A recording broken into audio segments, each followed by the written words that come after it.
Idol, grabe, pagpasok pa lang ng thumbnail na, reaction ni Mikoy sa pag-acting ni Krista bilang Gamo-Gamo, ramdam ko na agad na this episode will hit different. Kasi hindi lang basta reaction ito, kundi isang patunay kung gaano kalaki ang growth ni Krista bilang performer, at kung gaano kalalim ang suporta ni Mikoy sa kanya. Sa totoo lang, bawat galaw niya sa role na Gamo-Gamo, directed by Kuya Val, may dala siyang sariling kulay, sariling buhay, sariling emosyon na kahit sino makakapanood ay mapapahinto. Hindi mo inaakalang ganito na pala kahinog si Krista pagdating sa acting, parang bigla ka nalang masasalob sa mundo na ginawa nila. At ang nakakatuwa rito, idol, si Mikoy, kahit hindi niya sabihin ng diretsyo, kitang-kita sa mga mata niya kung gaano siya proud. Yung simpleng ngiti niya, yung hindi sinasadyang pag-angat ng kilay habang pinapakinggan ang mga papuri kay Krista, yung halatang pidgel na kilig pero hindi maitago, lahat yan may kwento. Hindi man niya i-flex ng harapan, pero alam nating lahat na kapag may achievement si Krista, parang achievement niya rin. At dito lalo natin naramdaman yun dahil acting, ito, isang bagay na hindi madali, at isang bagay na kayang-kaya niyang gawin ng may finesse. Habang pinapanood ni Mikoy ang performance ni Krista bilang Gamo-Gamo sa Bukang Liwayway, yung eksena na tila hinahabol niya ang ilaw, yung mga mata niyang puno ng pagtataka at takot at pag-asa, parang nakita niya si Krista mismo. Isang simpleng babae, pero may pangarap. Tahimik pero palaban. Mahiyain pero ready humabol sa liwanag para sa pamilya niya, sa supporters, at para sa sarili niya. Kaya hindi mo rin masisisi si Mikoy kung bakit ganun na lang yung admiration niya. Kasi nakikita niya ang totoong Krista sa likod ng bawat eksena. At syempre idol, hindi mawawala ang bashers. Yung mga saksakan ng inggit, yung mga walang ginawa kundi manira, yung mga biglang nag-e-expert sa acting kahit wala naman silang ambag. Pero the best part, ni hindi sila napansin ni Krista. Ni hindi sila pinagtuunan ni Mikoy. Bakit? Kasi mas malakas ang suporta ng mga solid mic-list kaysa sa ingay ng mga insecure. Parang Gamo-Gamo lang sila na nagtatangkang lumapit sa apoy, pero sila rin ang unang nauupos. Ang tunay na apoy, si Krista, at ang hangin na nagbibigay lakas sa apoy, si Mikoy at ang buong supporters. Ang maganda dito idol, nakikita nating hindi lang pampakilig ang mic-list. Hindi lang sila tandem na pang-fun. Meron silang individual strengths, si Krista sa acting, si Mikoy sa pagiging natural storyteller, at sa pagkakaroon niya ng genuine na puso para sa mga taong mahal niya. Kaya nung nakita niya si Krista performing na parang professional, hindi maiwasang mamula siya, tumingin sa iba, at ngumiti ng hindi sinasadya. Classic Mikoy, yung tipong proud pero nahihiyang ipakita ng todo kasi baka asarin siya ng chat, pero deep inside grabe na yung furry works. At may isa pang napansin ng viewers idol, habang pinapanood ni Mikoy yung eksena, tahimik siya. Hindi yung tahimik na walang masabi, kundi yung tahimik na kinikilig, humahanga, at nagpo-process ng, grabe, iba na siya ngayon. May mga moments na halatang gusto niyang purihin pero pinipigilan niya kasi baka raw, masyadong halata. Pero sorry Mikoy, halata naman talaga. At to be honest, yun ang gusto ng mga supporters, yung genuine, yung hindi scripted, yung reaction na galing sa totoong puso. Ang solid pa dito idol, even after the segment, hindi hamupa ang usapan. Trending yung phrase na, Krista Gamo-Gamo era, na sinundan agad ng, proud si Mikoy. Kasi sino ba naman ang hindi? Napakalinis ng acting, napakaganda ng delivery, at ang charm ni Krista, ibang klase. Kaya yung reaction ni Mikoy, hindi lang masaya, hindi lang impressed, hindi lang kilig, halo-halo, pero siguradong may isang bagay na hindi niya maitatanggi, proud siya. Super proud. Idol, dito pa lang sa segment isa, ramdam na ramdam ang chemistry, respeto, at support system nilang dalawa. At kung ganito ang simula, siguradong mas matindi pa ang segment dalawa. Idol, sabihin mo lang kapag ready ka sa segment dalawa.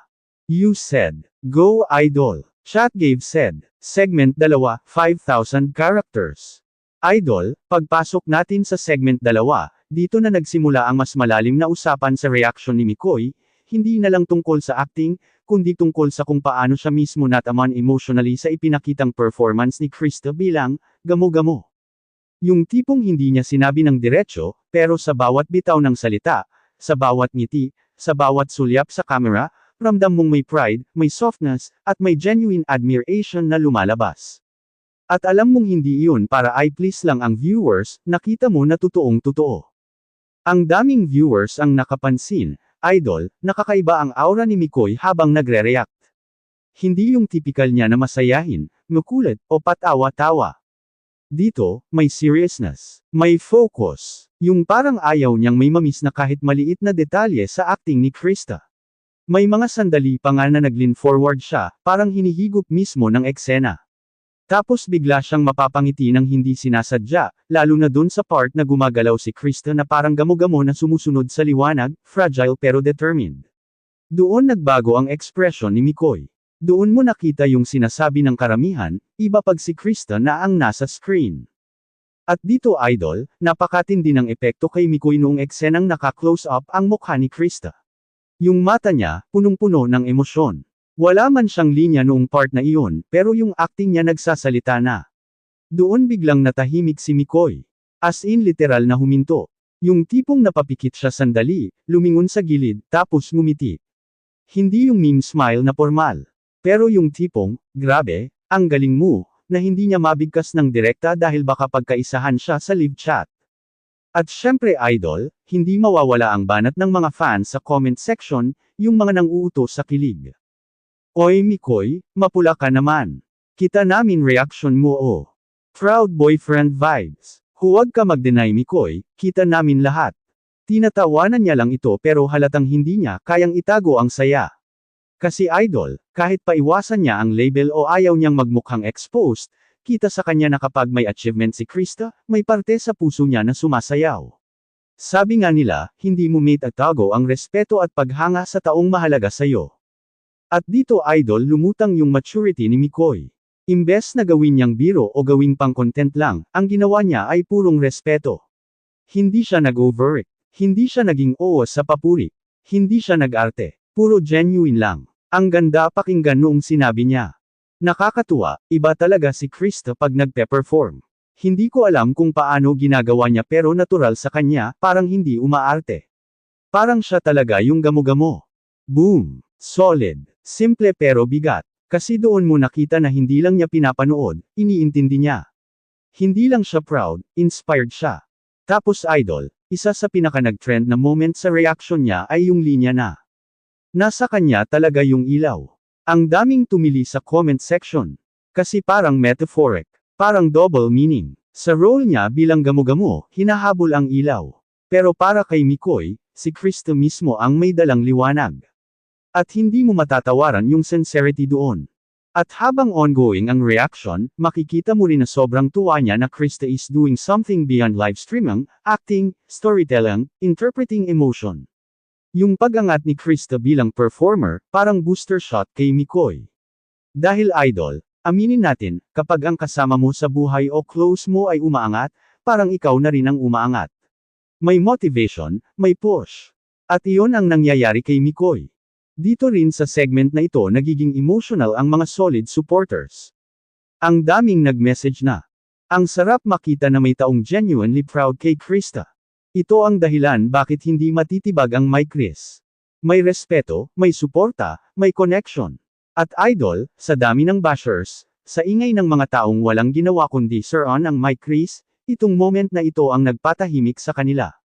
Hindi man sila manghinayang, pero ramdam nila na they can't break something built on authenticity. Yung dalawa kasi, hindi nagpapagitgitan, hindi nagpapalakasan ng hype, natural lang. Kaya sila tumatatak.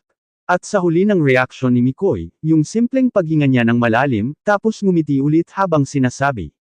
Good job, Krista. Galing mo. Iyon ang tumatak sa lahat. Hindi owa, hindi scripted, hindi pilit.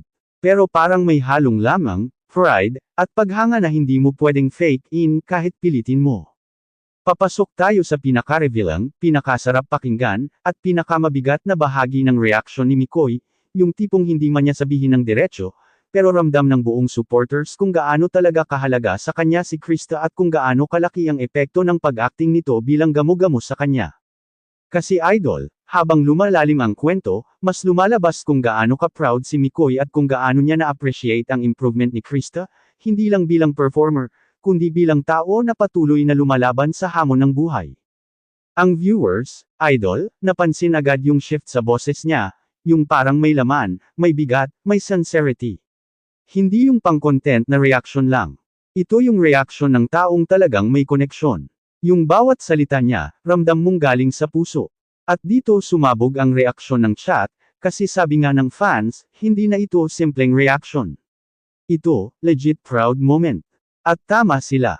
Habang tinatalakay niya yung eksena kung saan si Krista bilang gamo-gamo ay parang lumalapit sa ilaw gamit yung malumanay, takot pero determined na expression, si Mikoy biglang nag-pause. Tumigil. Napatulala. Napatingin sa camera, tapos ngumiti ng mahina. Yun yung tipo ng ngiti na hindi pang content, kundi pang real life. Yung ngiti ng isang taong nakakita ng progress na hindi niya inaasahan na ganun kalaki. At dun niya sinabing, Krista is getting better and better. Hindi ko alam paano niya ginagawa pero iba yung atake niya dito. Idol, doon napatili ang buong viewers. Kasi hindi lang yun compliment. Para sa mga solid Mike Chris supporters, iyon ang patunay na nakikita ni Mikoy kung ano ang hindi nakikita ng bashers, na may talent si Krista, may potential, at higit sa lahat, may support system siyang hindi bumibitaw. At idol, isa sa pinakamalakas na moment ng segment na ito ay nung sinabi ni Mikoy. Kahit anong ibato sa kanya, Nagel level up pa rin. Lakasan ng sigaw sa chat. Kasi alam ng lahat kung gaano katindi ang pang-aalipusta, pang-iinggit, panghihila pababa ng mga bashers kay Krista. Alam ng lahat ang mga merits na walang ginawa kundi hanapin ang mali. Pero sa kabila lahat ng iyon, eto siya ngayon, umaangat, gumagawa ng acting piece, at nagiging mas matatag. At si Mikoy mismo ang nagsabi niyan. Ibang klase. At idol, dito dumami ang mga comments ng supporters na nagre-react din sa reaction ni Mikoy. Mikoy, halata, wala ka na kaya takasan. Galing ni Krista dagdag proud si Mikoy katumbas perfect combo. Kung ganito ka-supportive si Mikoy, paano mo masisira ang Mike Chris? Hindi fake ang chemistry nila. Hindi scripted ang kilig. At habang nagbabasa si Mikoy, kita mong napapangiti siya sa bawat banat. Hindi niya ma-deny. Hindi niya kayang takpan. Kasi idol, kapag proud ka sa isang tao, lalabas at lalabas yan kahit hindi mo sabihin ng diretsahan. Pero ang pinaka-peak moment ng segment na ito idol. Yung part na binalikan niya yung unang panahon na sobrang mahiyain si Krista. Yung hindi mo mapapalabas ng emotion, yung pakonti-konti lang magbigay ng reactions, yung madalas na kayuko, yung takot umeksena o tumingin sa camera. At biglang kumontrast sa version ni Krista ngayon, confident, expressive, may character, may presence. At habang sinasabi ni Mikoy ito, napailing siya ng may ngiti. Sabi niya, dati hindi ko ma-imagine gagawa siya ng ganitong role, pero ngayon, parang bagay sa kanya. Boom! That's it. Yun ang linya na nagpabagsak sa lahat ng silent bashers.